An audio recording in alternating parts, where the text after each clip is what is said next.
What is up, all my dorks, nerds, geeks, and gamers? It's your host, Ghost here, and I am joined again by... Specialist? Nike. What up, guys? And today's topic, we are starting off strong. The year is about halfway over. A lot of good games have come out this year, and a lot of good games have been actually delayed this year and have been pushed back to next year. But I want to take your picks on what your guys' three favorite games are of this year so far, and why they're your favorite games. Um, So let's start off with specialist here. We'll put you in the hot seat first, because I know you don't Yeah. play that many games, so I'm just curious on what your picks were as someone who doesn't play every day. I honestly would say Ghost of Tsushima was my first, by far, probably the best fucking game. I agree with you that's probably one of them. That was one of them on my list. Why though? Like, can you tell me, like, story wise, gameplay wise? Is it the bosses? I mean, the combat system was outstanding. The graphics, just the scenery they put in that game, outstanding work they put into it.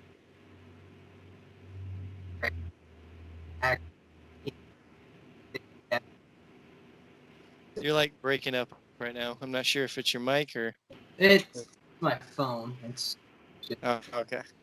yeah. I say he was breaking up a little bit. Is that better? Yep, better. Yeah, Okay. but I agree with you. Ghost of Tsushima, it's a very pretty game. The gameplay is very fun. It's fast-paced, but yet it's still historically accurate, and what it's trying, somewhat, in what it's trying to depict. It took liberties, sure. Yeah, it took liberties, but it's not like you don't have like fantasy dragons and all that flying around. That's true. It stayed really grounded for what it was trying to go for. Yeah. But I agree with you there. What are your other two picks? I really, honestly haven't been keeping up with games this year. Right. Oh,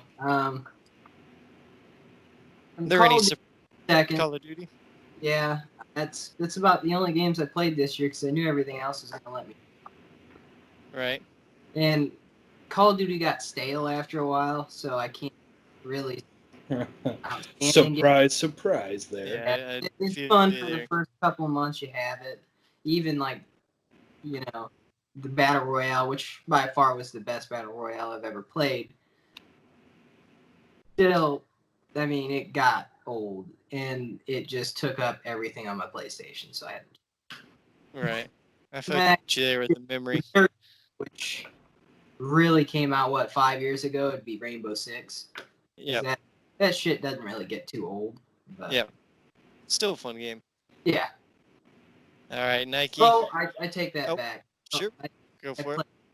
I guess what's going to take my third slot was Jedi Fallen Order. Fallen Order? Okay. Yeah. I guess that's the other game I played, which was pretty good. It could have been better, but I did love the ending. So that was good with Darth Vader. Right. Yeah, when he attacked in the end there. Yeah, I'm done now. All right, Nike. Now you're sitting in the hot seat here. What do you got for us? Oh, it's not that hot. I think it was a pretty. I thought it was a pretty suck-ass year for games. I'm not gonna lie to you.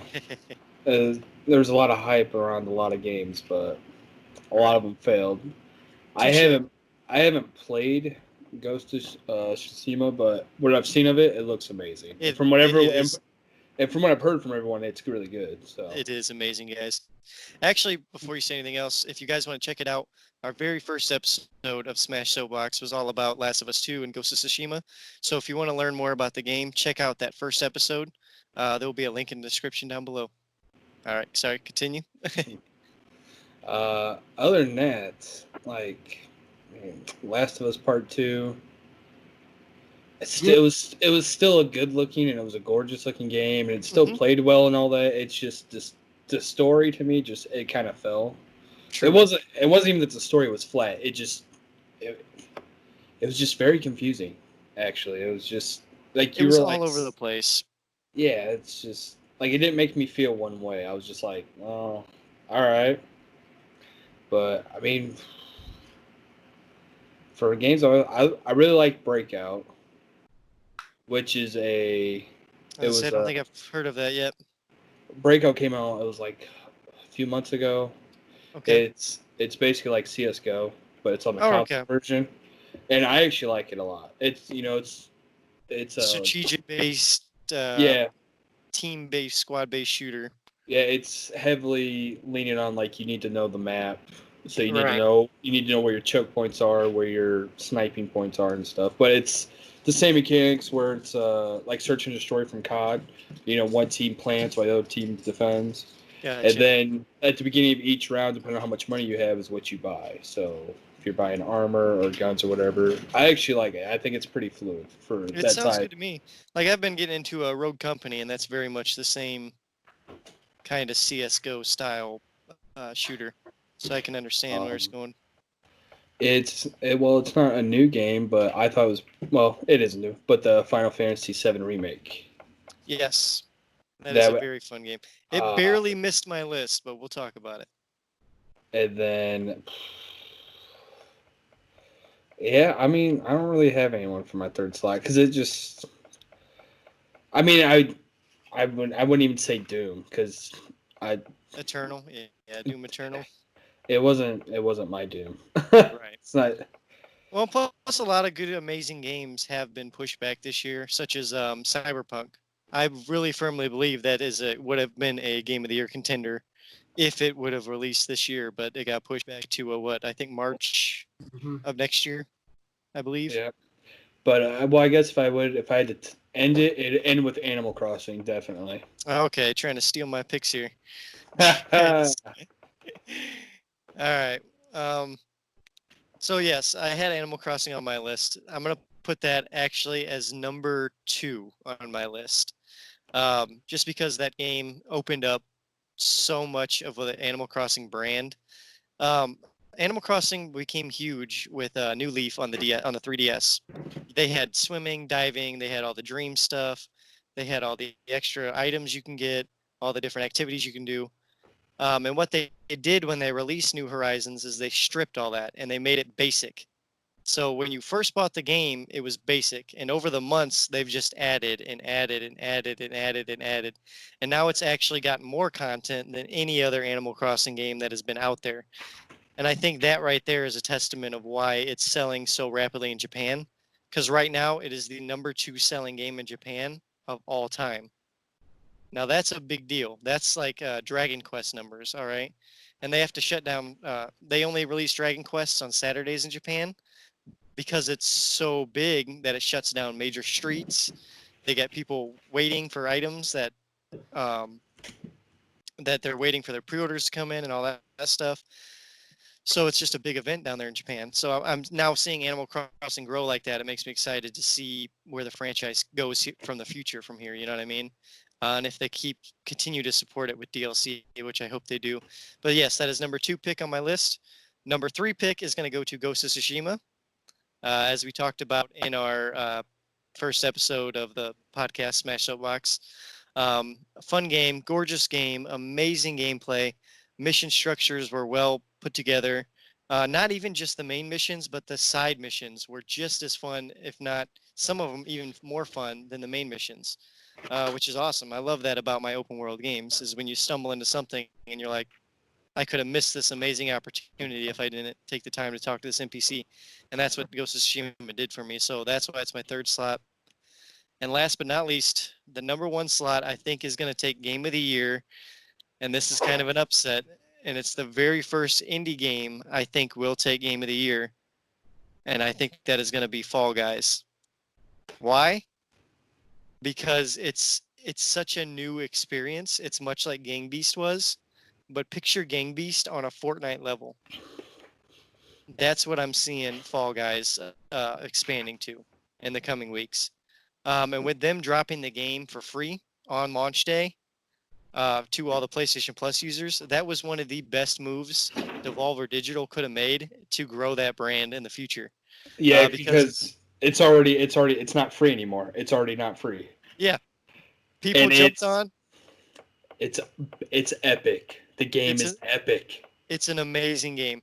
It's was it 90 players or 100 players, 60 players? I don't know. Yeah, What I think it's 60 62. players I think 62 player battle royale gang beast style obstacle course game. It's Gang Beast meets Total Wipeout or MXC, something of that Yeah. nature. That's And it exactly is. what it is, and it's one of the funnest games I've ever played. It is. It's so rewarding too. Like the it takes skill. It takes the perfect amount of skill and luck married together in a game that makes you want to keep playing it no matter if you're winning or losing or no matter what. You just want to see what the next mini game is or if I have a chance to catch up or win. Or listen to Ghost Rage. That's what I Or play listen to me for. rage because that's going to happen on the stream regardless, guys. Speaking of which, stay tuned later tonight and I will be playing some Oh my Fall god. Guys tonight. So check out me and Zero playing Fall Guys later tonight. But yes, those are Dude, my hell. picks. So that is my pick. I think that's what I said. I think it's going to be the first indie game to take Game of the Year. If you count, I mean PUBG, if you count that winning Game of the Year that 1 year, but whatever. Nobody cares about PUBG like that. No, Uh, Fortnite's not even that big. I mean, like it's still big, but like it's finally. I don't Going have to. down. I don't have to see it everywhere I look. right. You It's know what's reached But the peak and now it's coming down. There's so much better. They could have done so much with PUBG, and they just fucking left. uh, They could have. But Yeah. see, but I think that's why I think that even like, I mean, I get the battle royale genre is alive, but with Fall Guys, the way they transform the battle royale genre to make it from something where it's a pro gamer, where it's a gamer thing, to a casual thing, and they just turned off that gamer side and made it 100% casual with yeah, gamer like there's like a gamer core to it. they didn't. It targets all ages. Yeah. Anyone can play it. It's because it's 3 buttons. That's all you have to jump, dive, and grab. That's it. Yep. That's all you got to do. Yep. 3 buttons, and it's just they took it because it's not like Fortnite or PUBG or H1Z1 from way back, where it's everyone's got to hurry up and drop and find weapons or whatever and start killing each other. They brought the Total Wipeout MXC, like American Ninja Warrior type deal where it's an obstacle course or different mini game, but it's just it's what Mario Party could have been actually, to be honest with you. Which I mean, it's they did Battle Royale, but someone finally did something different. yes, with that's it. what I'm appreciating about it. And I hope more. What I'm trying to say with that was, I hope more companies take that approach when looking at their battle royales. And I believe also that's the reason why Fortnite became so successful, is because they made it open to all ages, but yet it still had that flair and style. Well, the big thing with Fortnite was their difference was building. You actually could build your own protection or whatever, and it just wasn't straight down to Who who's gets the Fortnite. weapons first? Yeah, because even Fortnite, you can get like a bum weapon, but if you can build, you have an actually pretty good chance to survive against someone that has like a scar or something like that in the game. But now, like in PUBG, I mean, if you have a pistol and the dude has an M16, I mean, you're just done. I mean, but I mean, they took a fresh approach on a battle royale. They didn't do too much, but they tweaked it enough, and it was like, oh, okay, because I enjoyed Fortnite for the first few seasons, Yeah, as and did I, for a little but I bit. mean, it's just not my forte. But I think that's what it is. A lot of companies are scared to take those risks, though, to try something new. Like when we were younger, back in the mid 2000s, and they were coming out games, dude. It was just new type of games left and right, and that's why it was so good. But now they're trying to protect all their money, and no one wants to take risk anymore. Well, here's another question about that. When did you see that change taking place? Was it PS3 era? I think that's where I noticed it most. Where they stopped taking chances was the PlayStation 3. Because PS2 was when we were getting all those wacky RPGs like Oak Age, Shadow King. You were getting stuff like everything. You had everything on the PS2. Freaking everything. Destroy All Humans. I love that game. Everything. You had farming simulators. You had there's just everything on the PS2. See, I actually think downfall was when the next gen consoles, the PS4 and the Xbox One came out. That's when we really saw the shift towards it was just everyone was trying to do multiplayer, and it was just they completely drowned it out. And I'm like, where's the good, like when Marvel Spider-Man came out, Oh yeah. that was a good relief. I was like, oh, finally something I don't have to be with anyone. I could just dive into it. Hmm. Or Horizon Zero Dawn or Gears of War, those type of games where it's like, oh, it's nice. Like, finally. It's just, I'm not getting blasted with COD and Battlefield and Assassin's Creed, even though Assassin's Creed Valhalla looks badass, I'm not going to lie. It does look very good. But it's nice when someone's like, steps in and does something different. Yes. Which, I mean, even though Last of Us Part 2, it's like split down the middle, 50-50, but I Hmm. mean, I still give Naughty Dog proud. At least they were That's what I trying. was saying. Yeah. I see where they were going with it, and I understood what they wanted to tell, but The it execution. was like what they okay. This is the best way to describe it for me. It's like they said, okay, we want this Van Gogh painting, and they show a Van Gogh painting, and they're like, okay, here we go, and they take crayons and they just go, and then they go Van Gogh, and we're like, no, that's you scribbling crap on a piece of paper, and you're calling it a Van Gogh. See, I thought they put too much thought into it. Yeah. I think they were they were overthinking some things. I'm like, oh, you guys, I think you guys were good. It's just, I think you guys put a little too much into it. It's like, Yeah. just pull back a little bit, and you guys are Yes. And I think a part of that was trying to please people. They were going into that people pleasing mode, and that's where most companies suffer when they try to please the fans more than anything. I mean, I don't want to say names, but Star Wars. fine. So that happens. So let's transition over to movies then, since we're talking movies now.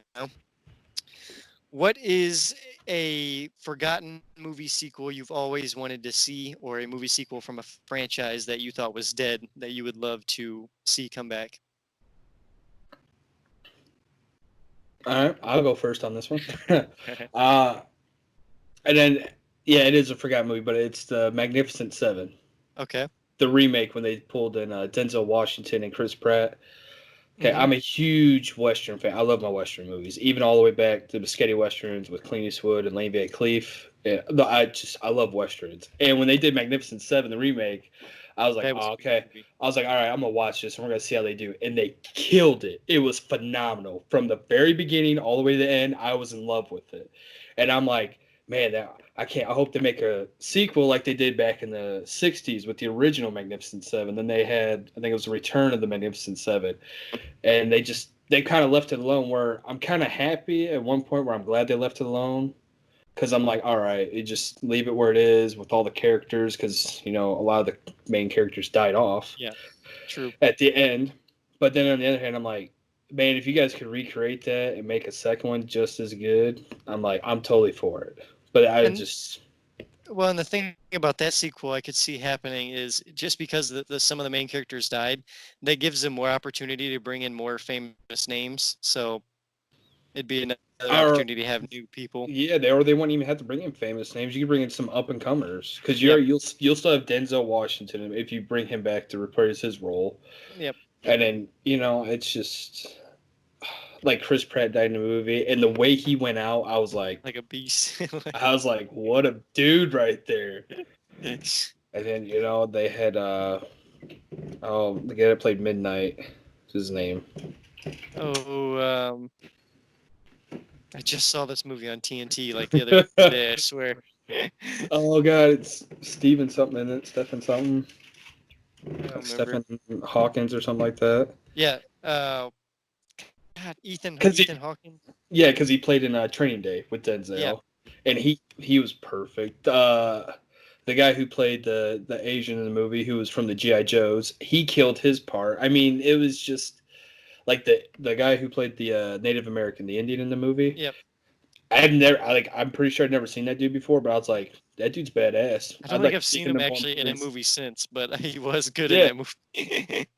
like, well, I mean, you could bring in some maybe up and coming actors, and they could, maybe get a feel and get mentored maybe a little bit by some of the more, like Denzel's and stuff. Some of the greatest actors of all time.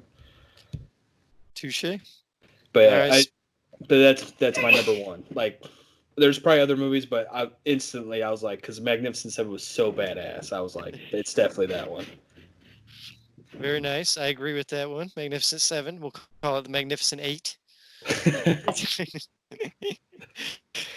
All right, Specialist, you got one, or you want me to go?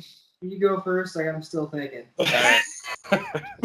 All right. So my forgotten movie sequel that I really want to see after rewatching this movie over the weekend, and that is I want to see a sequel to the original Smokin' Aces, because that movie's universe is so good. That's Like, the one with Benny Jones, wasn't it?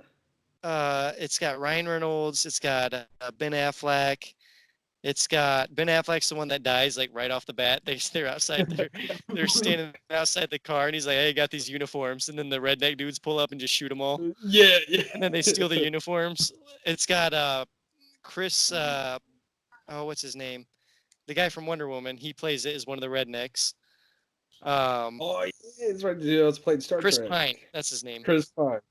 But they have so many stars in there that started in that movie. They got freaking Jack Shepard from Lost. They got the other dude from Lost. There we go. Got Ryan Reynolds, Ben Affleck, Jason Bateman, Yep. Common, Jason Bateman. Andy Garcia, Alicia Keys. Yep. Oh God, I can't. The chick that played in Empire. Common was in there. Yeah, and then they had Chris Pine was in there. Matthew, like it was, yeah.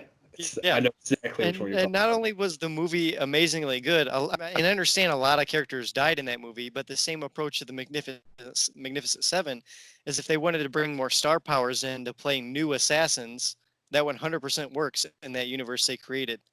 Second thing is the movie ended on a cliffhanger. It ended with Ryan Reynolds, FBI agent guy, finding out that the FBI was actually funding the main mobster that was funding all these assassination attempts in the first place, and the FBI was protecting the bad guy.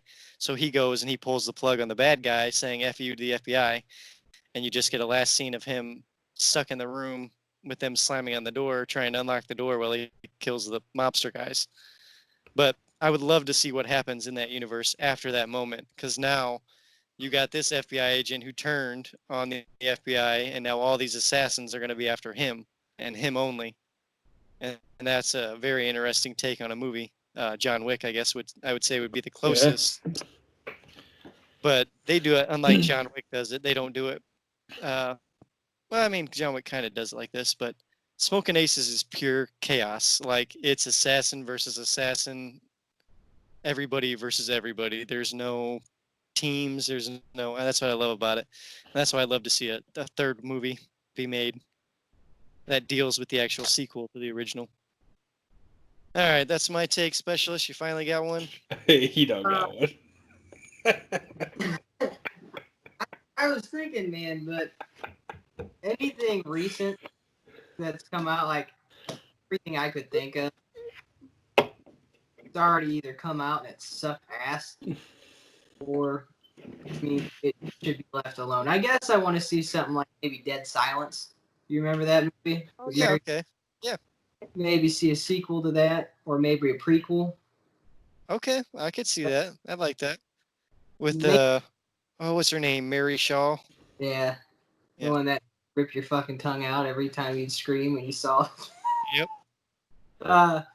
Because I was thinking about some horror movies. Since you guys touched on the action genres, the westerns, I was like, well, I can't just go with a western or something. So thought about it. And, oh yeah, maybe some Dead Silence will go horror, but yeah, that's a good choice. I watched The Grudge, the new Grudge that came out. Sucked. So I can't really. I've actually heard. Actually, I want to talk about that Grudge movie now that you mention it. But so I've heard it's like a sequel / prequel / it takes place at the same time as the first movie. It jumped. It's weird. It jumps times an awful lot because I think it was supposed to describe how the house became what it was. And well, I mean that's like how all of them are. Even the original one that came out, even the original one that came out in Japan was like that. It was hard to follow because all of a sudden you wouldn't even know it, but like you were in a memory or in a flashpoint, and you're like, wait, what am I watching? Then it comes back, and then like you're like, wait, where am I at now? Yeah. Well, I mean, they did it better in the originals. Like at least the one that was in Japan and here. I mean, it wasn't so common. Like through this movie, you were so lost. Like the beginning was like near, and like you had no clue when it transitioned over because it didn't say a couple years later or different. But yeah, they don't give you any of that information. Right. And you're sitting there watching some little chick cut her fingers off. She starts screaming and like running after this chick, and she's got a kid, and it keeps jumping back to the kid. And I'm like, I was just so upset with that movie. I was like, it could be so much better because the first one gave you a couple jump scares. You're like, oh shit, the fuck is that? Or like the little kid was creepy because like you walk upstairs, and The little cat kid. yeah, it's screaming at you. I was always more afraid of the long-haired girl, like when I was a kid. But I have to say, the one saving grace of the whole Grudge franchise, Sarah Michelle Gellar. The only good reason to watch those movies. No, there was some good moments in the original. Like I remember where they were picturing dude, she was coming down the stairs. I was like, oh my god! It was. Yeah. I was like, like, yeah. You're like, oh, She's one of those actresses, though. I call in a. She's not an undiscovered gem because she's been discovered, but I feel like she doesn't act enough. Like she should She's be in like more stuff. underutilized. Yes. Yep. That's how I feel about her. goes out for any roles. So I mean, Well, that and her husband's Freddie Prinze Jr., so he does his well, own voice acting stuff, and yeah, she's literally married to Fred from Scooby Doo. Like they literally got married. well, I guess you make.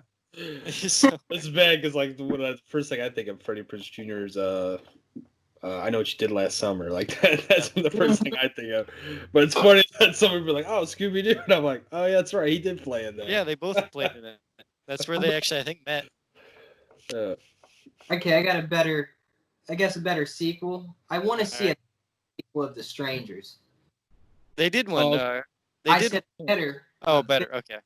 Because I was pissed off when I watched that movie. Well, yeah, Like, they changed the tone. I don't understand why they did that. yeah, they had it. That was one of the freakiest movies I'd ever seen because this shit happens every day somewhere, and it was just out of the blue. You're like, what? What? Like, what the hell? We'll talk more about horror movies when we get closer to October. Yep. Yeah. Because I think October we might do a lot of horror related content. Oh, I'm down for that. So Yeah, I love horror we'll movies. save our horror movie stuff for that, guys. So stay tuned for that. It's actually getting pretty close to time here, so I think I'm gonna call it here. I hope you guys enjoyed all our talks, all the stuff we've discussed today. You've actually got a lot of free stuff in there. You got a free review of The Grudge. We didn't know we were going to talk about, but it happened. So don't watch that movie, guys. Like, subscribe, and share. Keep it here on Dorkston. As always, I've been your host, Ghost, joined with Specialist. And Nike. Until next time, guys. Adios.